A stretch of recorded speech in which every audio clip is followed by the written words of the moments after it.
In the dawn age of Westeros, before the coming of man and the raising of castles and cities, there were only the children of the forest.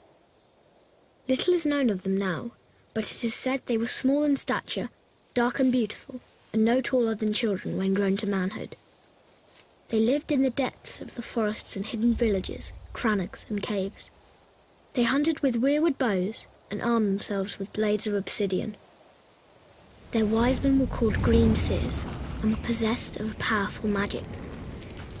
They worshipped nameless, faceless gods of the forest, stream and stone. According to legend, it was they who carved faces in the great white trunks of the majestic weirwoods. Their deep-cut eyes were red with sap and ever watchful. 12,000 years ago, the first men came from the eastern continent, crossing a land bridge called the Arm of Dawn. Riding their great horses and wielding weapons of bronze, they cut down the children's forests and weirwoods. A terrible war raged between the children and the first men that lasted for centuries. At long last, the two races sought an end to the years of horror and bloodshed. They met on a small isle in the centre of a great lake called the God's Eye. It was there they forged the pact. The first men would be granted dominion over the coastlands, the mountains,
In the Seven Kingdoms of Westeros, the dominant religion is the faith of the Seven, first brought to its shores by the Andals some 6,000 years ago.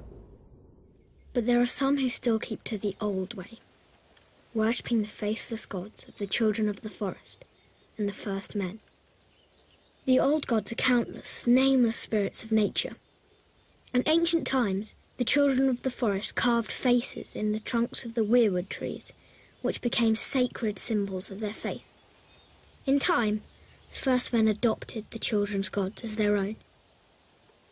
Most castles at that time contained a godswood with a weirwood or heart tree at its centre. Meanwhile, across the narrow sea, a new religion was born in the hills of Andalos. According to legend, the God of Seven revealed itself to the Andals, and the invasion of Westeros followed soon after. The Andals sailed across the sea on ships armed with weapons of steel. Some warriors carved a seven-pointed star into their skin as a symbol of their new faith. The invaders destroyed most of the weirwoods in the southern lands, slaughtered the children of the forest wherever they could find them, and conquered every kingdom of the first men, save the north. In time, the faith of the Seven spread like wildfire throughout the land. The Seven is a single deity with 7 aspects, each symbolizing a different area of life, though most people refer to the Seven as separate gods. The mother is prayed to for mercy and watches over fertility, childbirth, and peace. The father sits in judgment over souls. The warrior is prayed to for protection, valor, and skill in battle. The crone is the symbol of wisdom and foresight. The smith watches over creation and craftsmanship. The maiden symbolizes purity, love, and beauty. Finally, there is the stranger, rarely prayed to, who represents death. The faith is highly organized and deeply influential in Westerosi politics and culture as the official religion of the monarchy. Worshippers gather in temples of the faith called septs. The seat of the faith is the Great Sept of Baelor, which is located in the capital city of King's Landing. Still, in the north, where descendants of the first men dwell, worship of the old gods continues to this day, and the sacred faces of the weirwood trees keep close watch over the faithful. When Aegon the Conqueror invaded Westeros, he had 7 kingdoms to contend with. The Kingdom of the North, the Kingdom of the Mountain and the Vale, the Iron Islands, the Kingdom of the Rock, the Kingdom of the Reach, the Stormlands, and Dorne. These regions had been established by the first men thousands of years before, in the Age of Heroes. One hero of this fabled age was Bran the Builder. Bran raised the wall and built the stronghold of Winterfell, establishing House Stark and reigning as the first king in the north. Other legends tell of the Grey King in the Iron Islands. The Grey King took a mermaid to wife and defeated Naga, the first sea dragon. House Greyjoy of Pike, the current rulers of the region, claimed to descend from him. House Casterly ruled the gold-rich Westerlands from their mighty seat of Casterly Rock, but their lands and power were swindled from them by the legendary trickster Lann the Clever. The noble house of Lannister is said to have descended from him. The verdant and fertile lands of the Reach were first ruled by House Gardener, whose founder, known as Garth Greenhand, wore a crown of flowers and vines. He ruled from Highgarden as the first king of the Reach and was said to have made the land bloom. Many noble houses trace their bloodlines back to him, including the current lords of Highgarden, House Tyrell. In the Stormlands, according to ballads of the age, a warrior named Durin fell in love with Elenai, whose father was god of the sea and mother was goddess of the wind. She gave her maidenhead to him, committing herself to a mortal life. Enraged, her parents called upon the winds and waters, destroying Daeron's Bayside Keep and wiping out his wedding guests. Daeron declared war on the gods and rebuilt his keep, which was also destroyed. 4 more castles he raised, each stronger than the last. All fell to the power of the gods. But Daeron's 7th castle, Storm's End, withstood the gods' rage. Durin became known as Durin Godsgrief and reigned as the first Storm King. There are countless other tales from the Age of Heroes, too many to count. These histories weren't recorded in a book, but passed down from generation to generation through story and song. And while some of them may be dismissed as fairy tales, every one of the 7 kingdoms is defined by them. East of Westeros lies the Smoking Sea, where no ship dares sail. There are those who swear it to be demon-haunted, and who's to say they're wrong? For it was there, thousands of years ago, that a cataclysmic event occurred, destroying one of the great civilizations in history. The precise details of their origins are lost to us, but it is said the Valyrians were once a modest community of shepherds, tending their flocks on a small peninsula of the great eastern continent. One fateful day, in a volcanic area known as the 14 Fires, they made a shattering discovery. Dragons. They were monstrous, scaled creatures with massive wings, sharp claws, and fiery breath. They were also said to have a deep-rooted connection to magic. In time, the Valyrians were able to tame the beasts. Harnessing their immense power, they established a city of wonder, unlike any before or since. They became skilled at sorcery and metallurgy, creating uncommon weapons of spell-forged steel. Wielding these weapons astride their dragons, the Valyrians conquered the surrounding lands and slowly expanded west. At the time, the Giscari Empire dominated much of the great eastern continent and tried to stop Valyria's expansion. The Giscari legions attacked the Valyrians 5 times, but could never defeat them. Finally, the Valyrians marched on their capital, Old Gis, and obliterated it, turning its streets and buildings to ash with dragon flame, and wiping the Giscari people and their culture off the face of the earth. The freehold of Valyria, as it came to be known, became the most advanced civilization in the known world, with its own language, gods, and culture. The Valyrians' reach extended far and wide, covering most of the continent. Great cities were built and roadways paved, all of which led back to Valyria. The freehold would prosper for nearly 5,000 years. But it was not to last. An event that became known only as the Doom laid waste to the Valyrians, their capital city, and its surrounding lands. The peninsula itself was shattered, becoming what is now the Smoking Sea. Every dragon was thought to be lost, as were the Valyrian spells, knowledge, and recorded history. Thus, the mighty empire collapsed. What caused this cataclysm? No one knows for certain. Some say it was a volcanic eruption. Others say the Valyrians' own sorcery got the better of them. In any event, the Doom's devastation of the Valyrian people was total, with the exception of a small rocky island in the narrow sea, Dragonstone. For it was there that the Targaryens, the last of old Valyria, dwelled. They would lie in wait for another 100 years before unleashing the fury of the dragon on another continent, Westeros. The days of the Andals were numbered. One by one, their so-called kings were bending the knee or facing the wrath of Aegon Targaryen. Aegon of old Valyria. Aegon who was blood of the dragon. After defeating the Iron Men at Harrenhal and slaying the last of the Storm Kings, Aegon and his sisters, Rhaenys and Visenya, set their sights on other prizes. The gold mines of the Rock and the fertile lands of the Reach.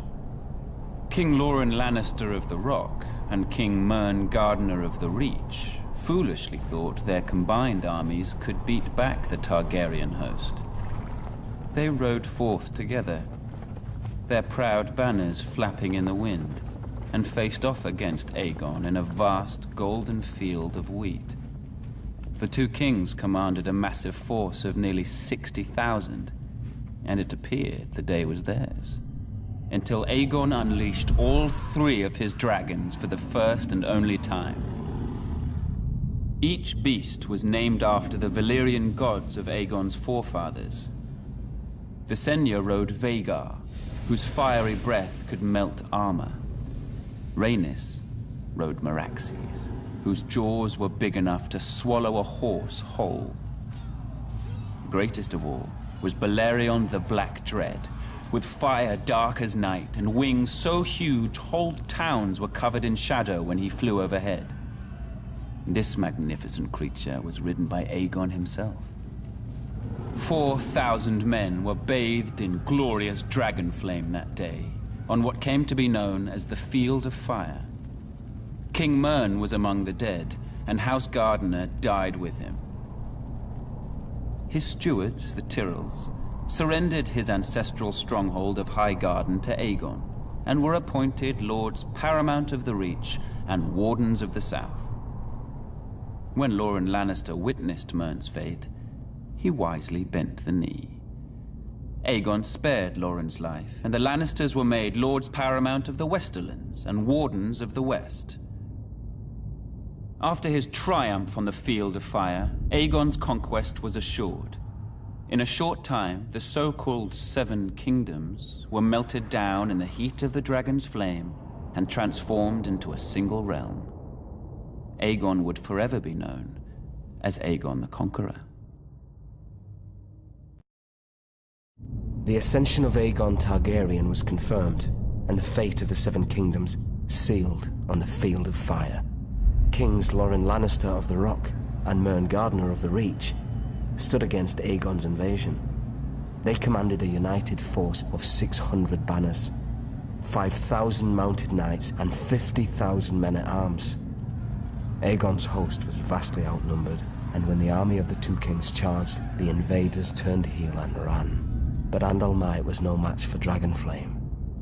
When Aegon unleashed all 3 of his dragons, 4,000 souls were horrendously burned alive on the battlefield, King Mern among them. Realizing all hope was lost, King Loren surrendered. The Starks of Winterfell had no intention of submitting to Targaryen rule. They had reigned as kings in the north since the days of the First Men and were determined to resist the Targaryen invaders, just as they had resisted the Andals thousands of years before. King Torrhen Stark led his army to the Red Fork just east of Riverrun, hoping to succeed where Lorne and Mern had failed. But when Torrhen saw the size of Aegon's now mighty host, along with his monstrous dragons, he knew he couldn't subject his followers to the horror of another field of fire. He bent the knee and swore fealty to Aegon, who allowed the Starks to maintain their lordship over the region as Lords Paramount and Wardens of the North. Without question, Torrhen Stark saved thousands of lives that day. He was ever after known as the King who knelt. Aerys Targaryen was the last of his name to sit on the Iron Throne. Known far and wide as the Mad King, his was a reign of instability and terror. The Seven Kingdoms are well rid of him and his kind. Oh, he may have appeared to be a capable ruler at first, but that was due in no small part to his counselors, led by the hand of the king, Tywin Lannister. There may have been years of peace and prosperity during Aerys's reign, but it was Tywin who was really running the country, as Aerys spiraled further and further into insanity. The dragon spawn were famous for losing their minds. It was the price they paid for centuries of keeping the bloodlines pure. And Aerys more than happily continued the noble sister-fucking tradition of his forefathers. As the years passed, Aerys's behavior became increasingly erratic. He cut himself so often on his Iron Throne, many referred to him as King Scab, though never to his face. It was rumored he had developed an obsession with wildfire, and was known to inflict horrific punishments on those he considered enemies, including burning them alive. As his paranoia and bloodlust grew, he had a bitter falling out with Lord Tywin, who had served the crown faithfully for 20 years. At least Tywin was able to leave the job with his life and fortunes intact. Subsequent hands of King Aerys weren't so fortunate. Then the Targaryens went too far. The Crown Prince Rhaegar abducted Lyanna Stark, daughter of Rickard Stark, the Lord of Winterfell. She was my betrothed. She was my beloved. Beautiful and spirited woman, and I loved her more than life itself. Rhaegar went south with Lyanna, hiding her away in Dorne. What harm he inflicted on the poor girl, the gods only know. Brandon Stark, Lyanna's eldest brother, was outraged. He rode to King's Landing to confront the king and demand his sister's safe return. Instead, Aerys had him executed, his father, Rickard Stark, as well. There wasn't much left to discuss after that. Aerys feared their loved ones would seek revenge for what he did. He was right to be afraid. Aerys wasted no time in calling for the heads of Brandon's younger brother, my friend Eddard Stark. And my head too, of course. I'm sorry he didn't come looking for it himself. Alongside Jon Arryn of the Vale, the man who fostered Ned and I as children, Baratheons, Starks, and Tullys all called their banners. Once our rebellion began, the Mad King's days were numbered. As Aerys Targaryen's behavior grew more and more erratic, the task of ruling the Seven Kingdoms fell to me, Tywin Lannister. I had served Ares for nearly 20 years, and as a result, the realm had prospered. The royal coffers were full, the land was at peace. But Ares grew increasingly hostile, jealous of the success many credited to me. My power and influence unnerved him. The captain of my personal guard, Sir Elin Payne, was once overheard making offhand comments regarding who was the true ruler of Westeros. When the king was given this information, he had Elin Payne's tongue ripped out with hot pincers. It was my desire to unite the houses of Lannister and Targaryen through marriage. My daughter Cersei would marry Aerys' eldest son, Prince Rhaegar. Such a union made perfect sense for all parties. However, Aerys' senses had begun to leave him quite some time earlier. Instead of uniting the royal family with its most loyal and powerful ally, Aerys chose instead to insult my family, indicating that such a match was beneath Rhaegar. Instead, he chose Elia Martell of Dorne to be Rhaegar's wife. As if to rub salt in my wounds, Aerys appointed Jaime, my son, to the King's Guard. The King's Guard may be an honor for lesser families than ours, but it is a lifetime appointment that forces him to renounce all family holdings. This creates a difficulty in naming an heir to Casterly Rock. But Aerys knew all that. I had grown tired of the king's constant provocation. Thus, I resigned my post as Aerys' hand and returned to Casterly Rock with my considerable forces. When Robert Baratheon rebelled against the throne, Aerys grew fearful that I would join with Robert's forces and rise against him. He thought himself clever and kept Jaime very close, as if warning me. He sunk deeper and deeper into delusion, paranoia, and violence. I've heard it said he became obsessed with wildfire, a substance which, once lit, cannot be extinguished. Convinced he had enemies all round him, he wouldn't allow blades in his presence, save for those of his King's Guard. Alas, that proved to be his undoing. As word of King Aerys' erratic and troubling behavior spread throughout the Seven Kingdoms, Lord Rickard Stark continued to serve his king faithfully as Warden of the North. The proud father of 4 children, his daughter Lyanna, was engaged to Robert Baratheon, the young lord of Storm's End. Centuries of peace between the North and the Iron Throne ended the day Rhaegar Targaryen, Prince of Dragonstone, abducted Lyanna. Enraged, Brandon Stark rode to King's Landing, demanding the release of his sister and the death of Rhaegar. Aerys arrested him for treason and called his father to come to the capital to ransom him. When Lord Rickard complied, Aerys, now utterly mad, arrested him for treason as well. Lord Rickard demanded a trial by combat. Aerys declared fire the champion of House Targaryen and had Lord Rickard suspended from the rafters of the throne room while pyromancers lit a blaze beneath him. As he burned, Brandon was brought into the throne room. A leather cord attached to a strangulation device was wrapped around his neck.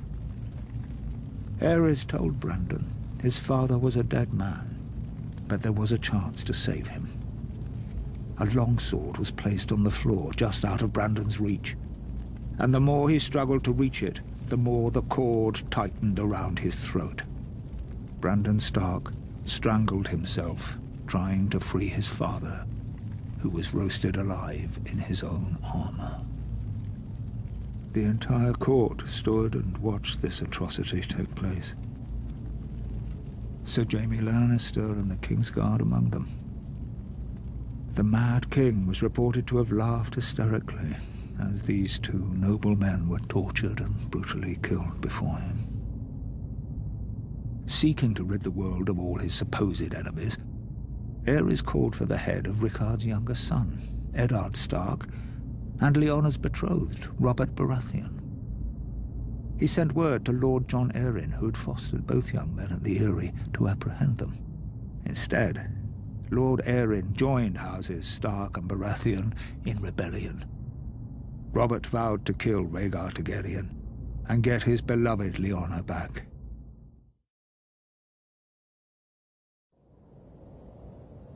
Rebellion.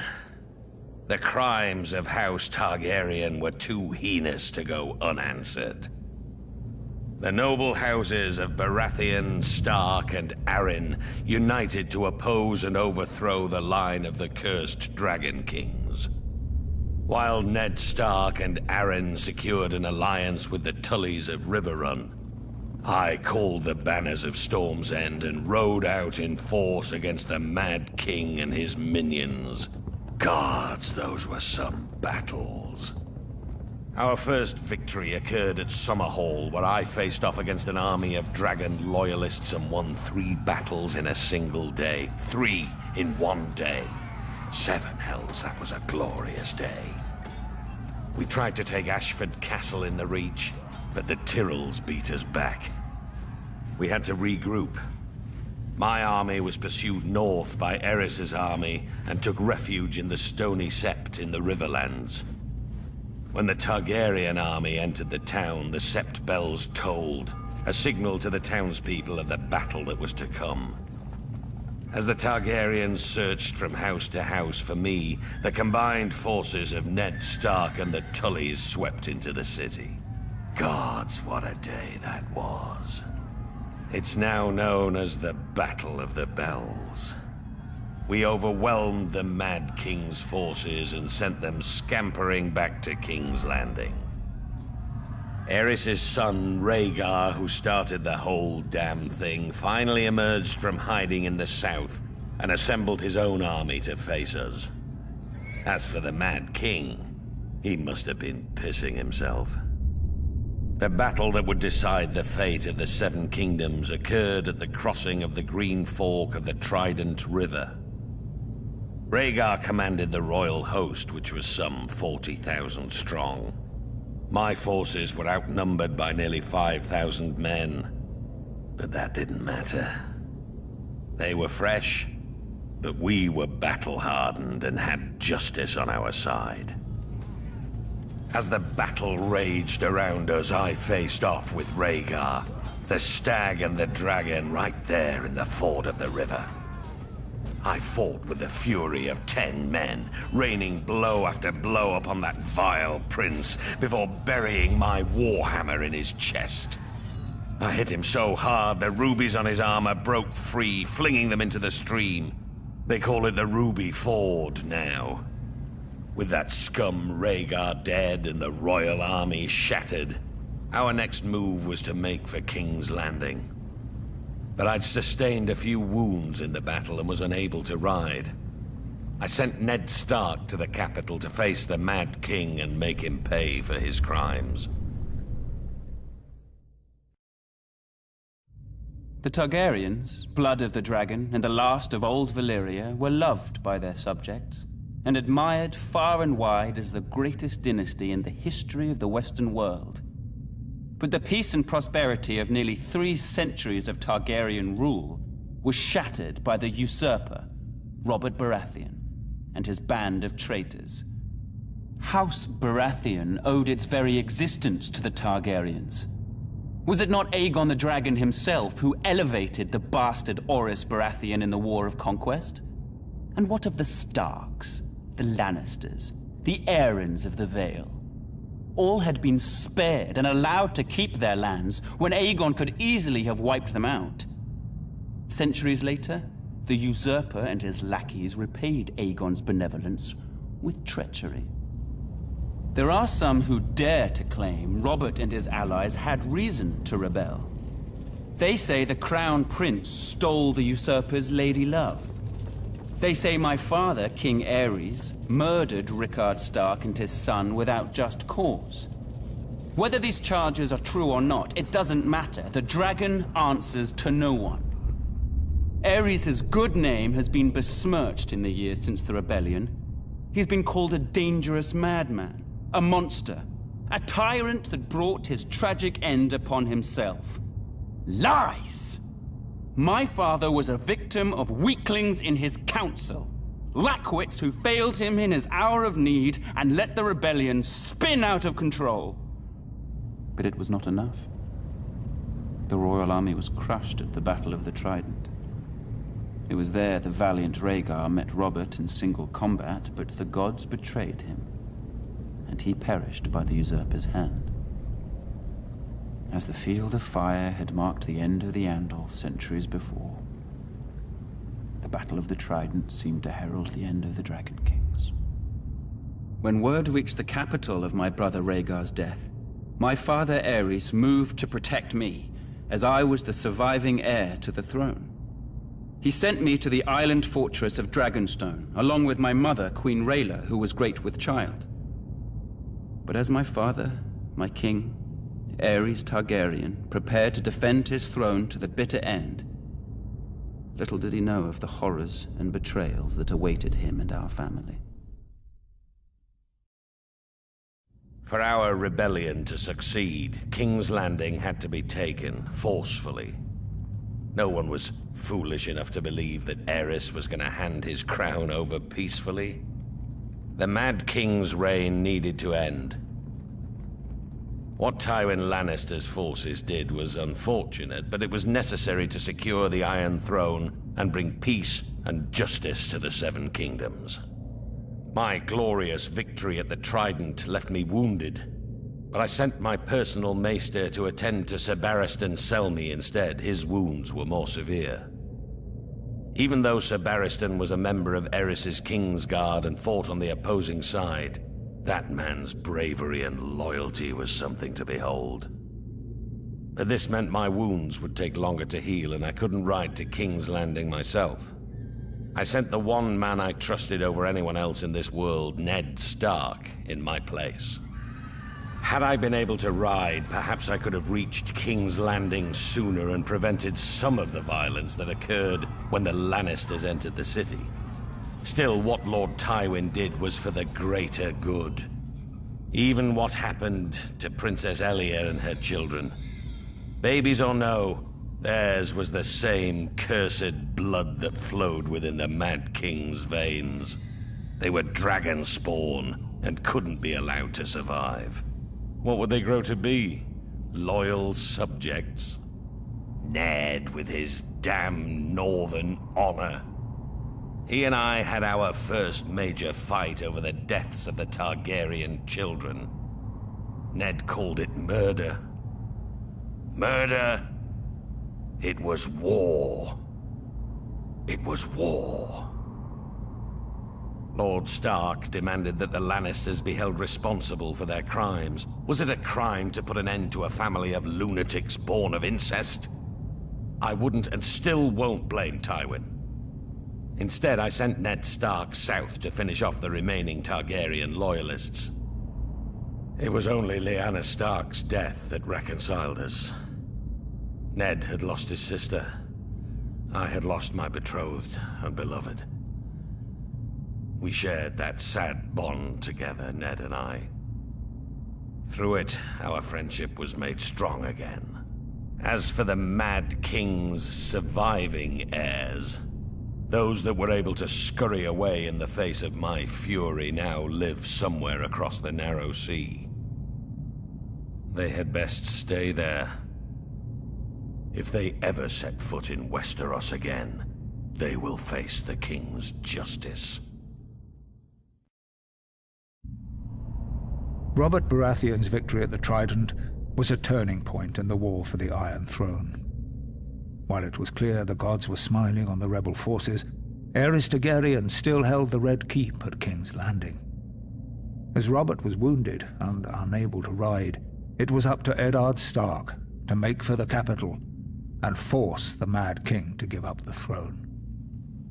Lord Stark reached the city gates to find that Tywin Lannister, Lord of Casterly Rock, had already sacked the city in Robert's name. House Lannister had remained neutral up to this point, ignoring requests for help from both the Crown and the rebels. Now that Robert's eventual victory was assured, it seemed Lord Tywin had finally chosen a side. Lord Eddard was horrified by what he saw when he entered the city. Homes looted and burned, women raped, scores of innocent citizens killed. Disgusted, he led his force up Visenya's hill to the Red Keep. Upon entering the throne room, he found King Aerys lying in a pool of blood, dead by the hand of his own sworn King's Guard, Jaime Lannister, who sat brazenly upon the throne. Demanding to know the whereabouts of Queen Rhaella, Lord Eddard was informed the Queen and her son Viserys had been spirited away to Dragonstone before the Lannisters arrived. But other members of the royal family were not as fortunate. Elia, Martell of Dorne, who was the wife of Prince Rhaegar, had been raped and murdered by Ser Cregor Clegane on Lord Tywin's orders. Ser Gregor and his men had also butchered Rhaegar's young children. When Robert was well enough to reach the capital, Lord Eddard demanded the Lannisters answer for their heinous crimes. Robert refused, and sent him south to relieve the Baratheon stronghold of Storm's End, which was still under siege by forces loyal to the Crown. Whatever words passed between the two old friends are known only to them, but Lord Eddard is said to have left King's Landing in anger. Later, when Robert was crowned, he appointed Jon Arryn as Hand of the King. Lord Arryn's first order of business was to broker a truce with the Martells of Dorne, who were outraged by the brutal murder of Princess Elia and her children. Following the death of Lyanna Stark, who had been betrothed to Robert, Houses Baratheon and Lannister were joined in marriage when the new king took Tywin Lannister's eldest daughter Cersei as his queen. As for Eddard Stark, he returned to his stronghold of Winterfell, forever haunted by his sister's death and the shameful way that Robert had secured his throne. The Battle of the Trident may have been an important victory for the usurper, but it was the treachery and barbarism of Tywin Lannister that sealed the fate of the Targaryen dynasty. My father, King Aerys, had ever been a friend to the Lions of the Rock. Aerys graciously brought Tywin to court, making him the youngest Hand of the King in history. He gave him power. He gave him respect. He made it possible for Tywin to restore House Lannister to glory. Aerys and Tywin governed side by side for 20 prosperous years. Still, when the usurper called his banners in rebellion, Tywin Lannister ignored his king's pleas for help and stayed holed up in his stronghold of Casterly Rock. In time, my brother, Prince Rhaegar, was dead.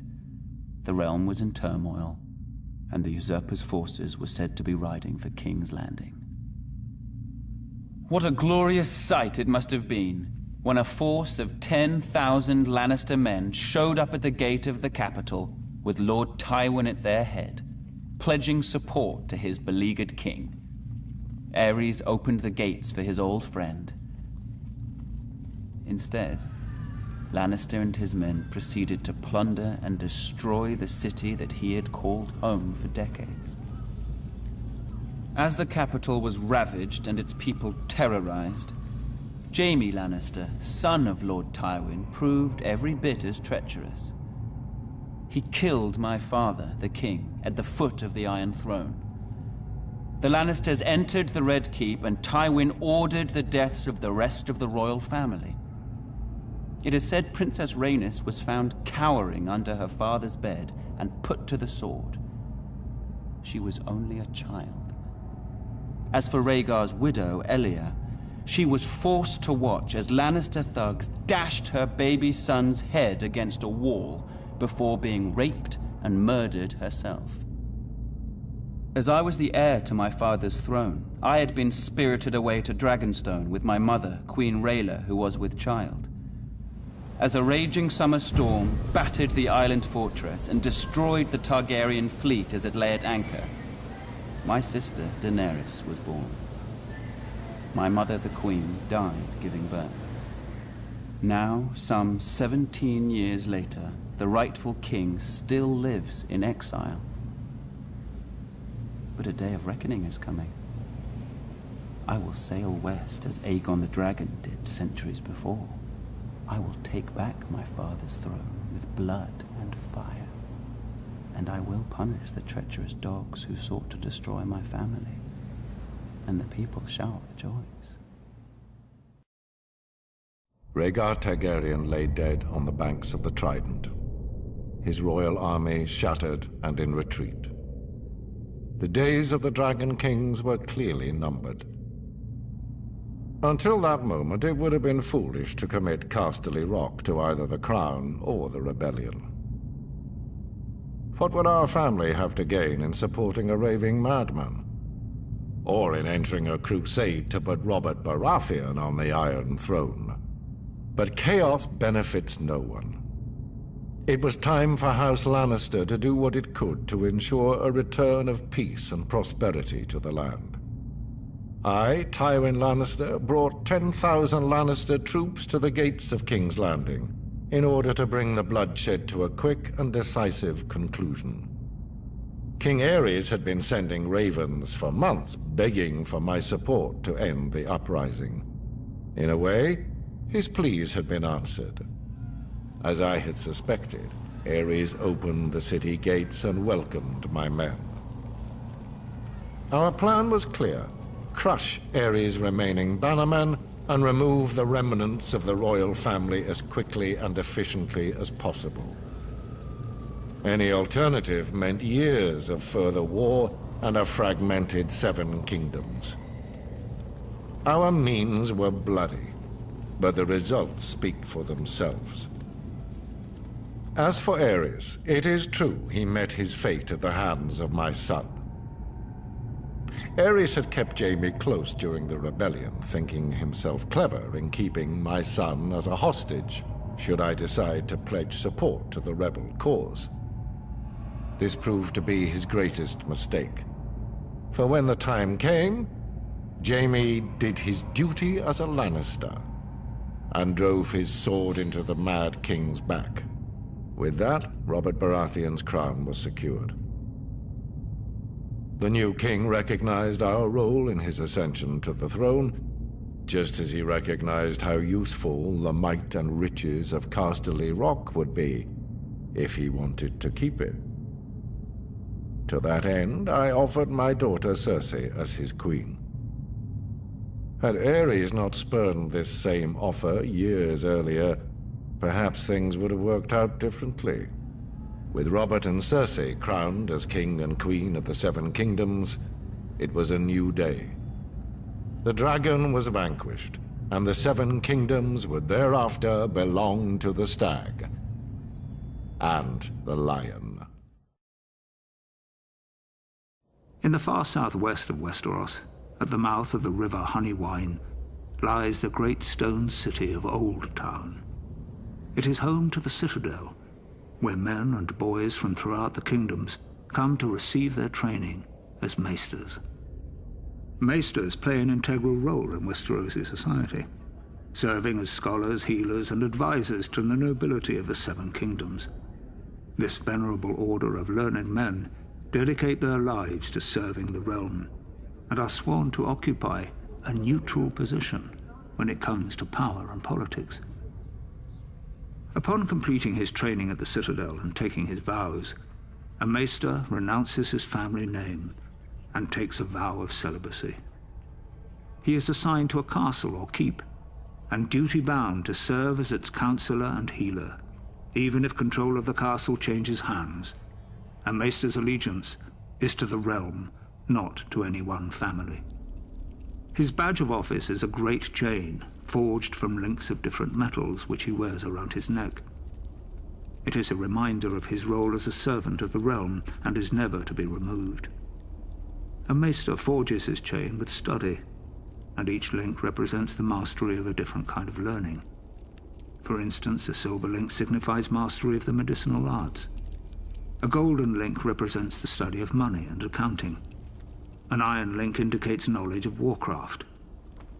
Ravenry is an especially important skill for a maester, as it is he who breeds, trains, and maintains carrier ravens for the delivering of messages throughout the land. There are some maesters who have earned a link forged of Valyrian steel. This signifies knowledge of the higher mysteries, commonly known as magic.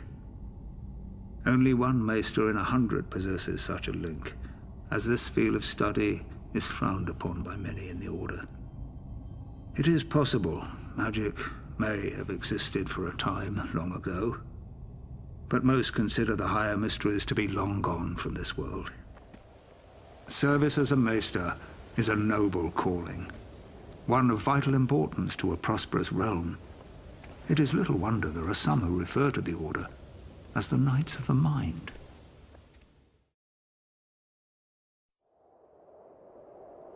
Joining the Night's Watch, or taking the Black, is a singular honor for any northerner. For it was in the north, some 8,000 years ago, that the first men drove back the White Walkers, erected the wall, and established the sworn brotherhood that would guard the realm and its people from the dangers beyond.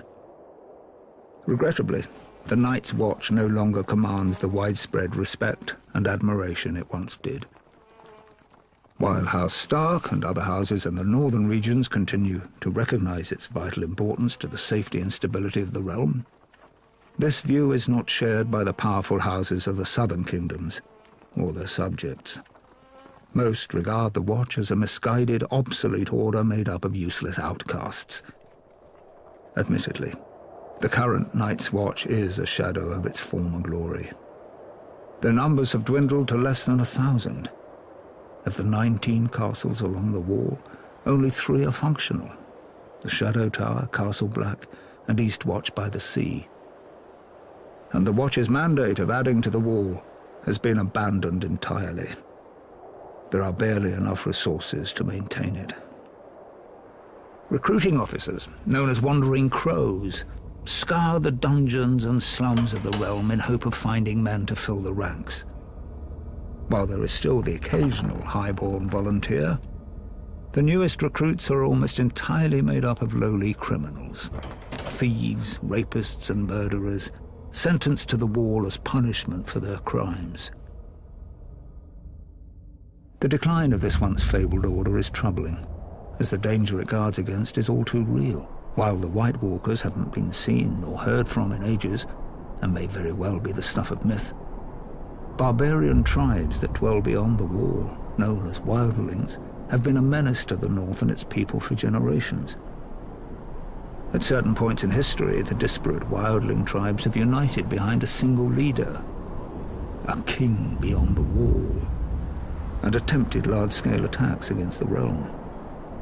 But thanks to the resourceful and courageous men of the Night's Watch, these so-called kings were soundly defeated. While many have lost faith in the Night's Watch, the people of the North are steadfast in their belief that the Black Brothers will answer the call of duty. But with winter coming, diminished numbers, and a lack of widespread support, will they be ready?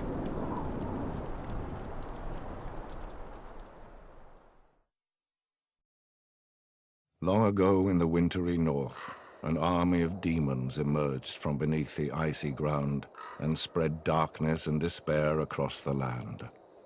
Astride their monstrous spiders, flanked by giants, they wreaked havoc on the innocent, slaughtering thousands. All hope was lost until the fearless warriors of the first Night's Watch drove them back into the wintry mountains and built a magic wall to keep them from ever invading again. These stalwart brothers in black continue to protect us even to this day from the evils that lurk in the shadows. An absurd lie. A fairy tale spun by many a wet nurse in the north. To be sure, a giant wall does exist. The triumph of engineering, perhaps, but not of magic. As for the Night's Watch, there may have been a time centuries ago when there was prestige and honor in the miserable monastic life of a Black Brother. But now, the Wall has become a glorified penal colony, full of outcasts, criminals, and assorted ne'er-do-wells. Today, a typical man of the Night's Watch most likely started out a lowly beggar, or a rapist, or a village idiot. As for the few high-born watchmen, they either fought on the losing side of a war, or were disowned by their parents for one reason or another. Those who persist in defending the Night's Watch will claim the Seven Kingdoms need protection from the wildling tribes of the far north. But there's little to fear from those primitives. They're a nuisance, but not sophisticated or powerful enough to be a significant threat to the realm. And any talk of White Walkers returning with their armies of the dead and their giant spiders and their snarks is just that. Talk. Ours is the fury. These are the words of the Black Stag of Baratheon. A battle cry echoed throughout the land in rebellion when I, Robert Baratheon, the first of his name, seized the Iron Throne from the Mad King Aerys Targaryen, ending a dynasty nearly 300 years old. House Baratheon was born in the Wars of Conquest, when Aegon the Dragon invaded Westeros. Aegon sent his commander, Orys Baratheon, to take Storm's End. Argilac the Arrogant, the last of the Storm Kings, foolishly left the safety of his stronghold and met the Baratheon warlord in open battle. Argilac was soundly defeated, and Orys took his lands, his holdings, and his daughter. Orys was said to be a half-brother to Aegon Targaryen. If this were true, a little blood of the dragon mingled with that of the stag in those days. The seat of House Baratheon is Storm's End, a legendary keep raised in the Age of Heroes. It overlooks Shipbreaker's Bay, where legend has it that Durin, the first Storm King, raised the keep with the aid of Bran the Builder of House Stark, forging a centuries-long connection with the Stormlands and the North. After Aegon's conquest of the Seven Kingdoms, the Baratheons remained loyal enough to the crown while Targaryen kings came and went. But loyalty has its limits. When Rhaegar Targaryen, Aerys' vile son and heir, abducted Lyanna Stark, my betrothed, my beloved, it was time to act. We raised our banners, Baratheon, Stark, Jon Arryn, and the Tullys, united in rebellion against Rhaegar and his father, the Mad King. We were victorious and took the Iron Throne. That bit of dragon blood in my veins came in well, as it made me a distant relation to the Targaryen dynasty blood of my long-lost ancestor, Orys. The truth of it is, I took it. I sit on the Iron Throne. I rule the Seven Kingdoms from the Red Keep.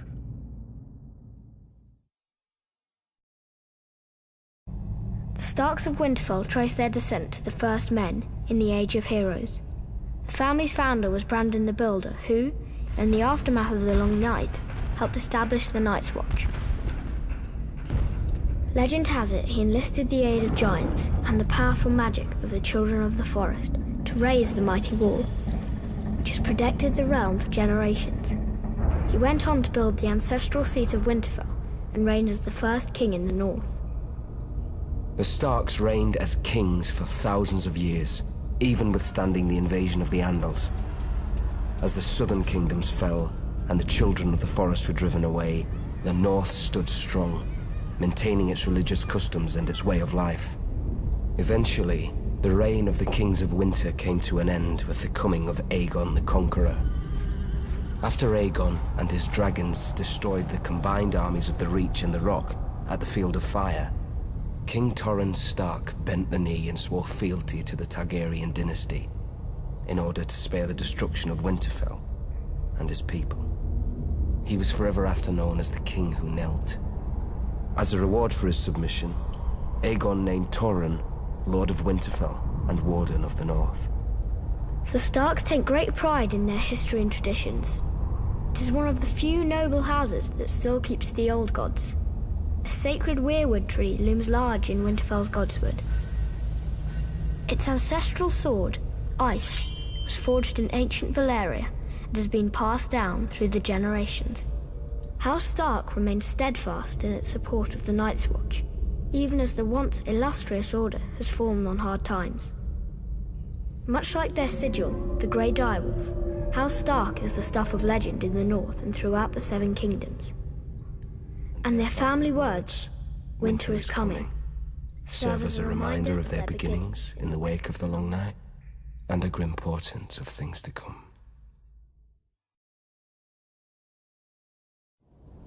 In the snow-capped mountains of the moon, standing high above the rich lands of the Vale, stands the Eyrie, a storied and impregnable fortress said to have been built by the legendary Mountain Kings in the Age of Heroes. It is the stronghold of House Arryn, one of the oldest noble families in Westeros. Their sigil, a soaring falcon over a crescent moon. Their words, as high as honor. The Arryns are direct descendants of the Andal invaders, who sailed across the narrow sea and came ashore at the Fingers. According to legend, Sir Artus Arryn, known as the Winged Knight, soared through the sky atop a giant falcon, landing on the peak of the highest mountain where he defeated the Griffin King in battle. It was the Andal's first great victory over the First Men, and Sir Artus was duly rewarded. He was declared King of the Mountain and the Vale, and the region was renamed the Vale of Arryn. Thousands of years later, Aegon the Conqueror arrived in Westeros. House Arryn bent the knee to Aegon and his dragons, and were allowed to maintain the control of the region, as Lords Paramount of the Vale and Wardens of the East. Over the centuries, House Arryn remained loyal to the Targaryen dynasty, until Lord Jon Arryn joined with Houses Baratheon and Stark in rebellion against Mad King Aerys.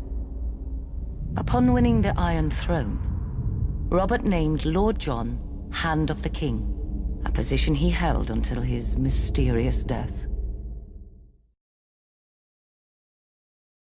On the far western coast of the continent, high atop a rocky promontory overlooking the Sunset Sea, sits Casterly Rock, ancestral seat of House Lannister. Below it lies Lannisport, one of the great cities of Westeros, a center for trade, culture, and the great Lannister fleet. There are a number of gold and silver mines in the Westerlands, making it the richest region in all of Westeros. One of the most productive mines lies beneath Casterly Rock itself, making House Lannister the wealthiest of all the noble houses. This allows House Lannister to finance many endeavors of other noble houses. Even the king himself has sought credit from Casterly Rock from time to time.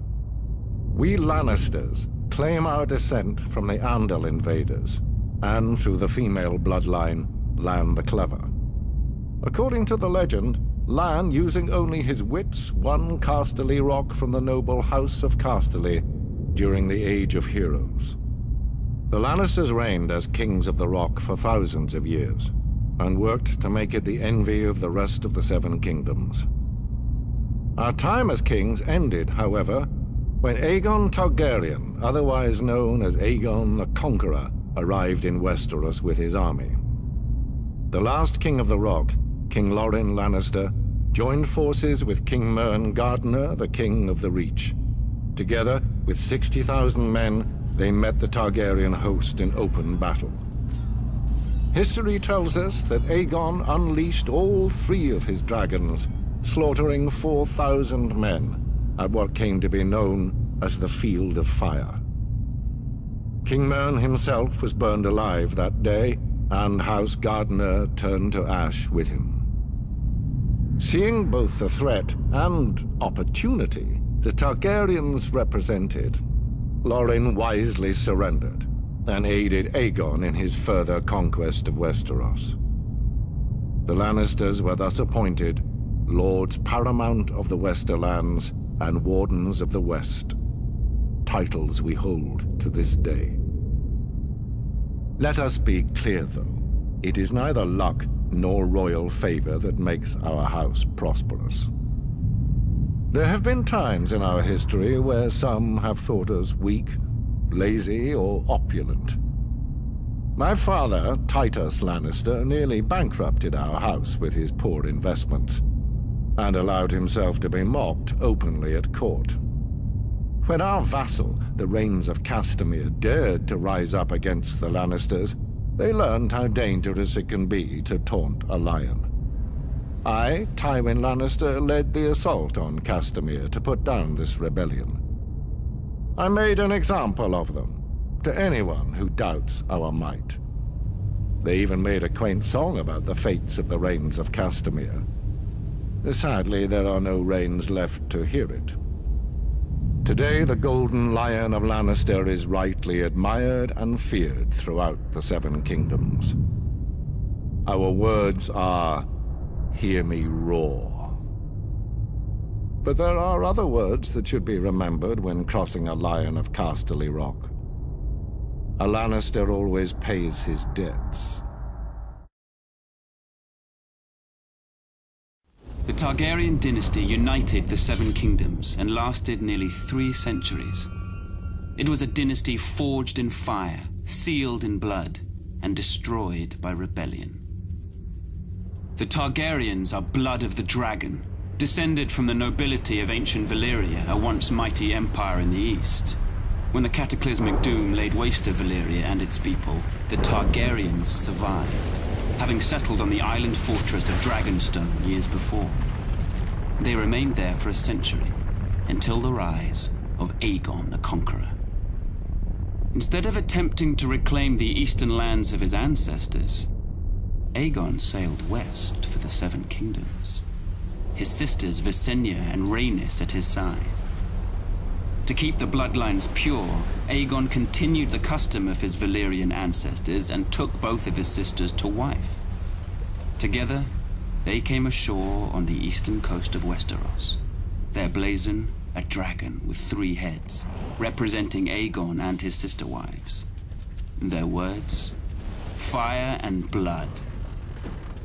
While their host was small in comparison to the armies of Westeros that awaited them, Aegon and his sisters had a secret weapon, the last of the dragons. He conquered every kingdom save Dorne, which eventually bowed to Targaryen rule a century later. He had the swords of his enemies melted down by the fiery breath of his dragon, Balerion the Black Dread, and forged into the Iron Throne. The capital city of King's Landing was built on the eastern coast, where Aegon and his sisters first came ashore, and Aegon ordered the construction of a royal castle on its highest hill, the Red Keep. For 300 years, the Targaryen dynasty stayed strong in the face of rebellion, civil war, and plague. But the line of dragon kings was broken when my father, Aerys Targaryen, the second of his name, was overthrown in rebellion. My father was betrayed and slaughtered by Ser Jaime Lannister, a member of his own Kingsguard. His son and heir, my brother Rhaegar, perished on the field of battle at the hands of Robert Baratheon, who claimed the Iron Throne for himself. And so today, the only surviving members of the storied Targaryen dynasty are myself, Prince Viserys, rightful King of the Andals and ruler of the Seven Kingdoms, and my sister, Daenerys. We were spirited away to the free cities of the East by loyalists. Here we have lived in exile ever since, dreaming of a day when we will cross the narrow sea and take back my father's throne.